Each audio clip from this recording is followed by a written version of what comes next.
Listen up, people. That's right. It's time to listen to the sparks of bliss in your life. I'm your host and life coach, Caroline de Posada from Miami, Florida. And this podcast is an invitation to join me in upgrading our mindset, wellness, and relationships so that together we create a life that unlocks our bliss. Join me each week as we explore practical strategies, inspiring stories, and the moments of clarity, or as we like to call them, los momenticos, that make the world a little more magical. Consider this your weekly dose of wisdom in your pocket. Are you ready? Let's do this.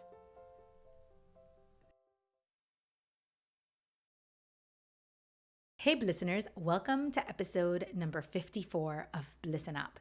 Today is an extra special Sacred Sunday because it is Mother's Day. And there is not a human on this earth that would exist were it not for their mother. I often say that regardless of what relationship you have with your mother, whether it's a complicated one or an estranged one or a beautiful, sacred one, you would not exist if it were not for that person. And for that, you get to be grateful because you are on this earth and you came through the vessel that is your mother. And now you have the opportunity to live life on this earth and either learn from all that your mother did well or also learn from your mother's mistakes. So the mother for all of us is an important figure and one that is such an integral part of our journey, regardless of what it looks like. I have such a special relationship with my mother, and I am so deeply grateful for her and for all that she has done for me and represented for me in my life. She has been the wind beneath my wings and she's always been this force to be reckoned with, somebody that has loved me unconditionally, that has shown me so much support, so much joy, so much compassion and connection. I'm just so lucky to have her. And I will also say she is iconic for teaching me how to be a daring person on this earth. And it's funny because my perspective about her has evolved and grown and changed over the years. And I haven't always agreed with her choices. I haven't always agreed with the way that she's navigated this life. And in the past, when I was younger, because I think it's part of the human experience to at some point have a complicated relationship with your mother. I never had a complicated relationship in how much I loved her.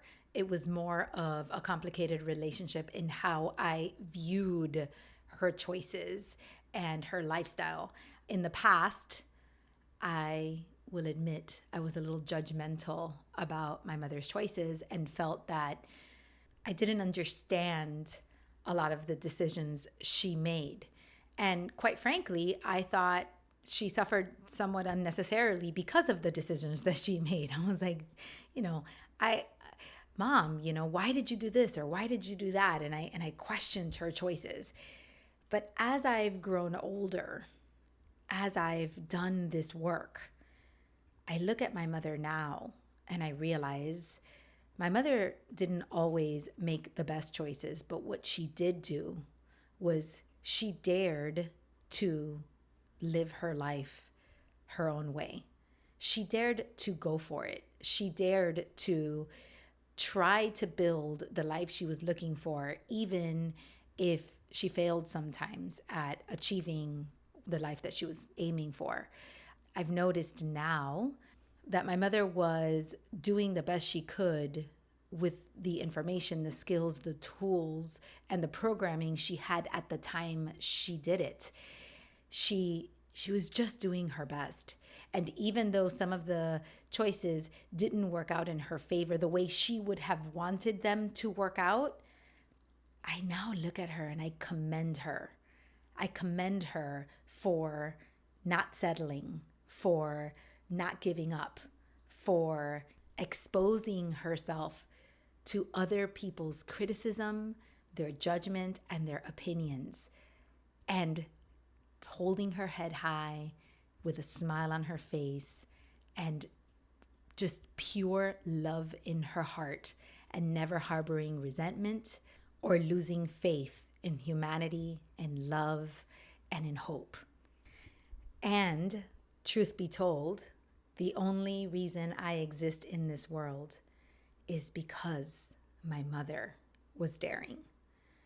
When my mom got pregnant with me, she had suffered blood clots in the past and just had some medical issues. And at the time, I mean, this is a long time ago. I'm aging myself, but this was 45 years ago. At the time that she was pregnant, they told her that it was going to be a very high risk pregnancy and that she should abort because her life was at risk. And everyone thought that my mother should abort me. Everyone, including my father, including her parents, everyone. And my mom refused. She just knew that I was supposed to be born.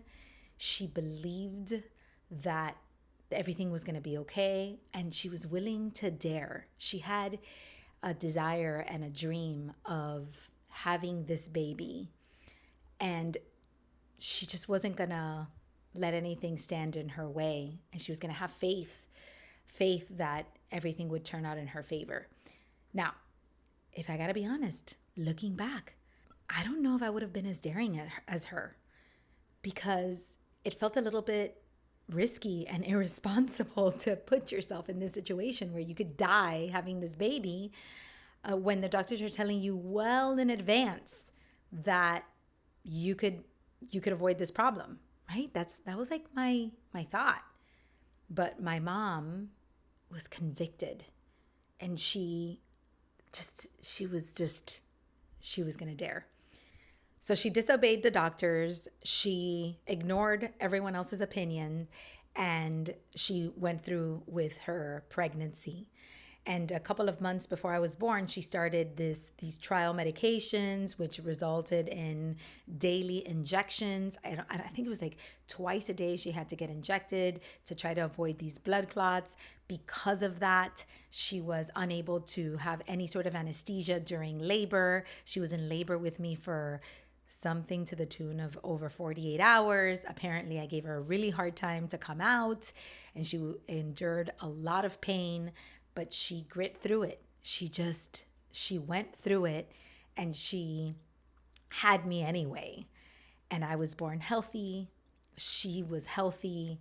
And she often looks back and says that it was the best decision she ever made in her life, because she has been enjoying, which is the E in D.A.R.E, enjoying the reward of having me as her daughter her whole life, right? She's always called me her miracle baby.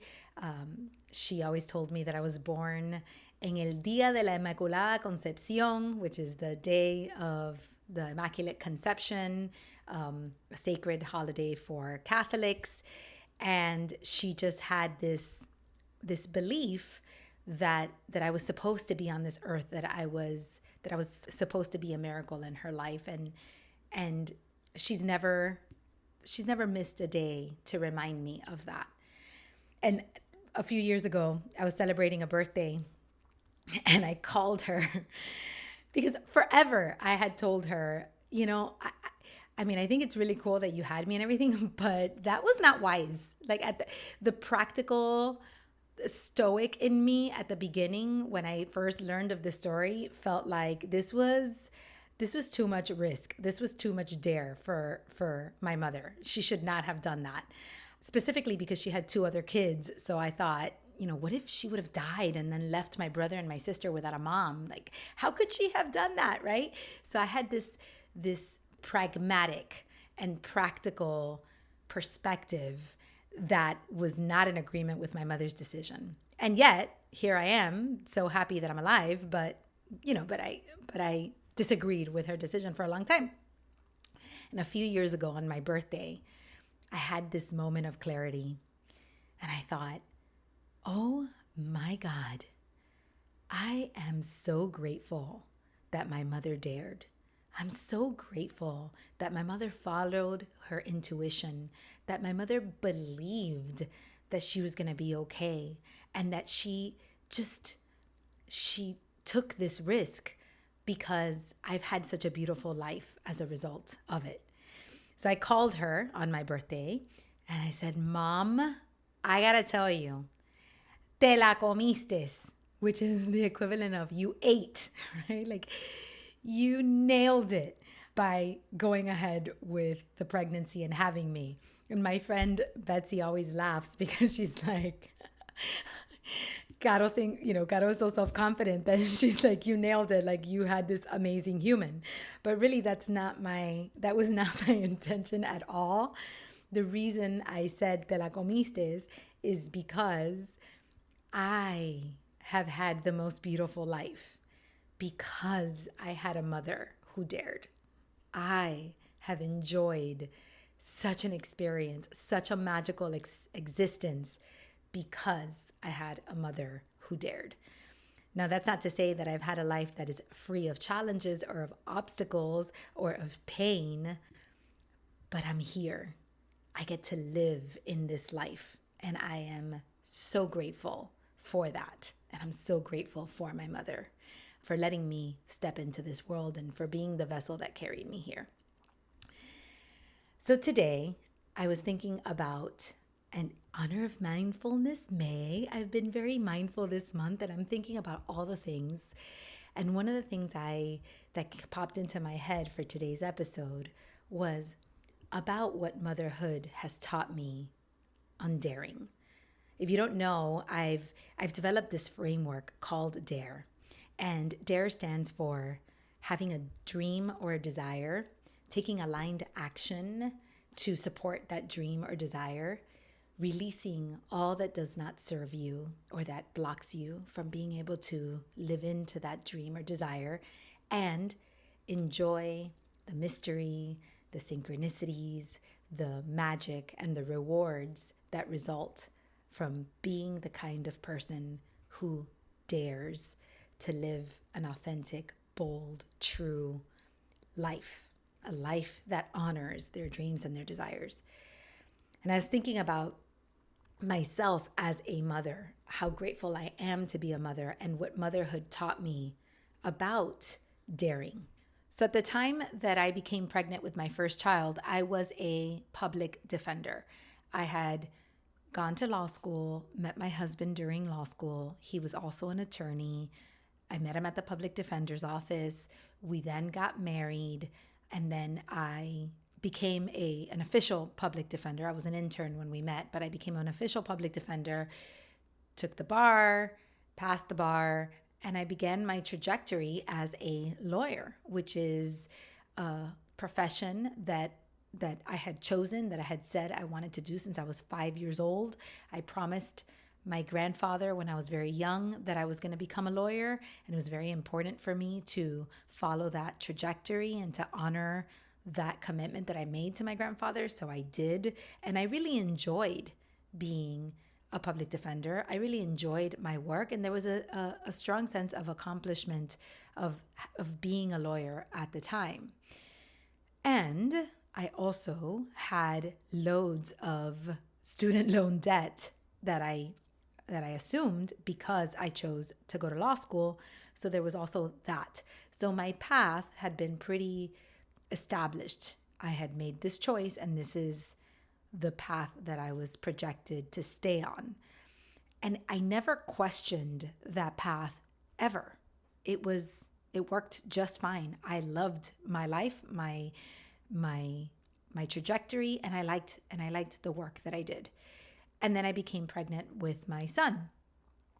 So I just continued working, accumulating time so that I could take some time off and enjoy the public defender benefits that I received for maternity leave. And I assumed that after I had the baby and I took the time that I was scheduled to take off, that I would just go back to work. I never even thought that there was an alternative to that until I held that child in my arms. Something happened to me when I had my first son. And this desire to be a mom and to be an at-home mom and enjoy my kids was so strong. And the idea of leaving him in daycare or with a nanny and going back to work was tragic in my mind at the time. Now, not every mother feels this way 100%, but I felt this way. I know motherhood strikes people differently. And the way it struck me was just like, I just wanted to be home with my kid. But I was already on this path. I had the student loans, I had the job, I had the trajectory, I had the income I didn't have great income. Quite frankly, I was a public defender. You don't have great income as a public defender, but I had some income, right? So we were a dual income family. And I was just on a path.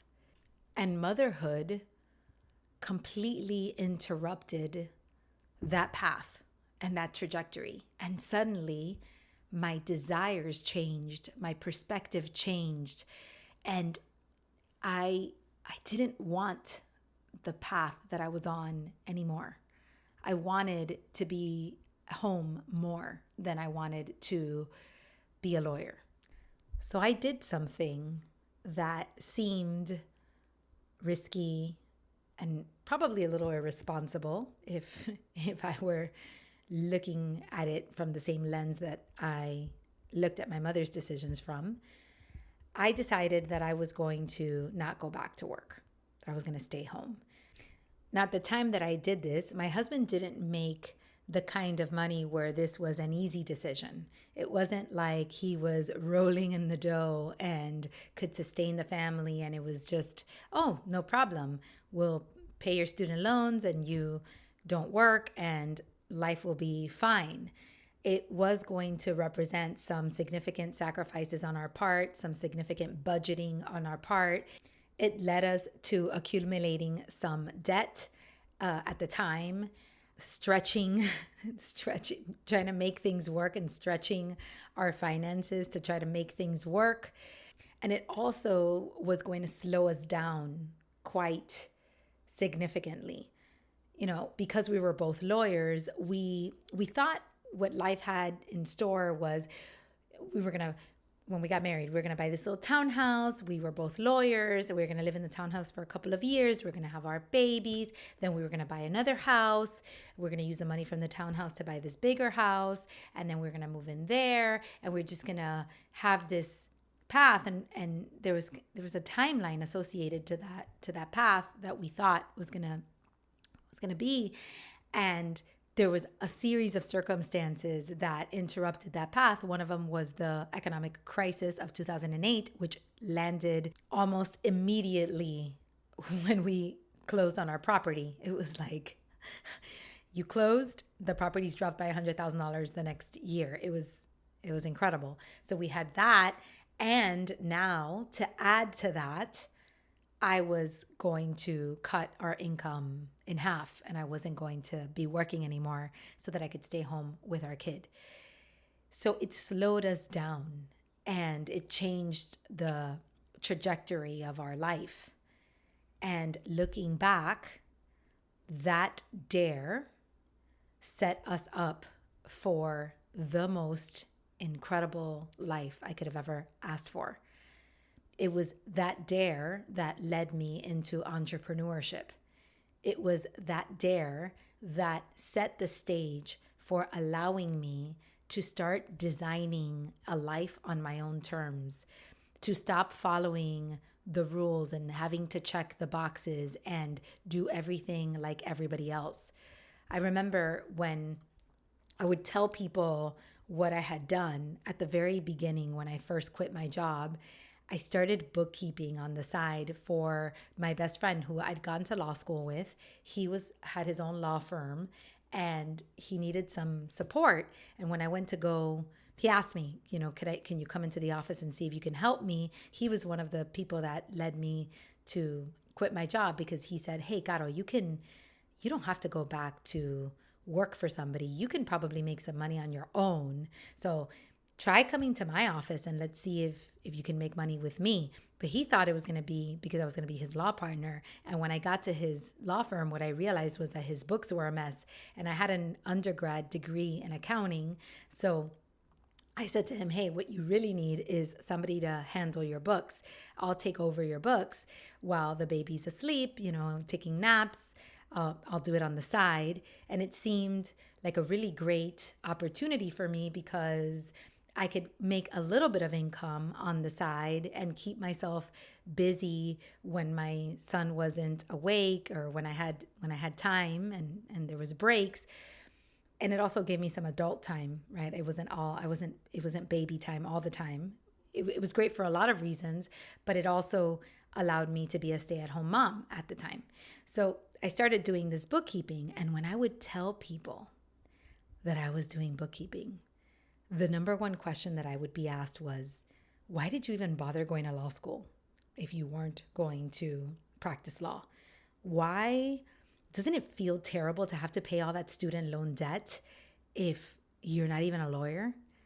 And I really was questioned and probably judged a little bit for my choices at the time.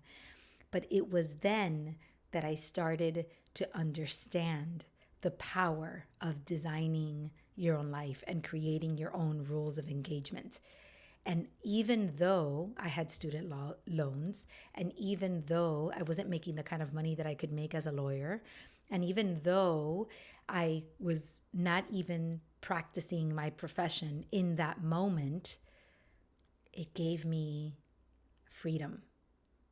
I bought myself freedom. And that was the biggest reward that I could have at the time, because what I wanted most at that time was to be with my kid. And that really set the stage for the life that was going to come. I was never going to be the same person again. I was never going to follow conventional rules again. That was it. So eventually I did go back to practicing law, and I practiced law with my best friend for a long time. I managed his books and became his law partner, and we practiced law together for a very, very long time, but always on my terms, always with me prioritizing my family first, with me being able to go to the Easter egg hunts and spend the day at my kid's school and take days off if my kid was sick, and just live according to my priorities, to my values, to my goals, and define my own level of success. So by the time that I had another pivotal moment in my life in 2015 when my father died, and I realized that I no longer wanted to practice law at all, that I wanted to dare to carry his legacy, dare to step into the world of personal development, to become a speaker, a writer, and eventually a life coach. It was easier for me to do it because I had done it before.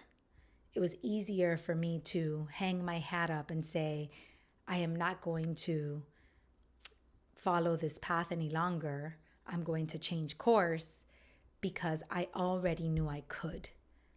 That is the beauty of daring. When you dare, you create a domino effect where one decision affects the other decisions, and you start to realize that you are capable of adjusting, of pivoting, of editing your life, and of constantly creating a reality that serves you and the people you love at the highest level. That is what matters most. It's not deciding to go along with what everybody else is doing. It's not about following the masses.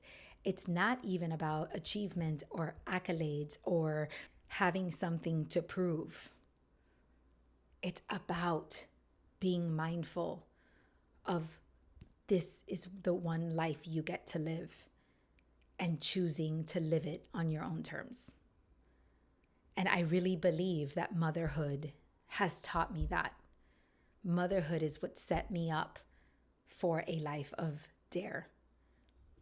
And it wasn't until I did this work and I look back and I connected all of the dots that I realized that my mother set me up for this all along by choosing to live life on her terms. With the good, with the bad, and with the ugly, she dared. And she owned the life that she built because of it. And she gave me permission to own my life because of it. And thanks to her, I learned a lot from her mistakes so that I didn't have to repeat those mistakes. I was going to find brand new mistakes to make on my own, of course, but I didn't have to repeat her mistakes. On the contrary, I got to learn from her and dare with more skills, dare with more tools, and struggle a little less than she had to because of her. I'm so grateful to her because my life is infinitely better, brighter, and bolder because I've had a role model like her. So today, I invite you to think about your mother and think about, what has she taught you? What has she taught you to do? What has she taught you not to do? How has she set you up to live a life that is bigger, brighter, bolder than she was able to have because of the path she set you on, because of what you got to learn from her and her life? And I hope my boys one day can look back at my life and also dare bigger, bolder, and brighter because of me. I hope they learn from my triumphs and my failures, and I hope their life is infinitely better because of it. That's what I've got for you today. If you are a mother, happy Mother's Day. If you are celebrating your mother, happy Mother's Day. And if you are learning from your mother, happy Mother's Day. May this episode be your invitation to use your journey with your mother to dare. Happy Sacred Sunday, and I will see you next week.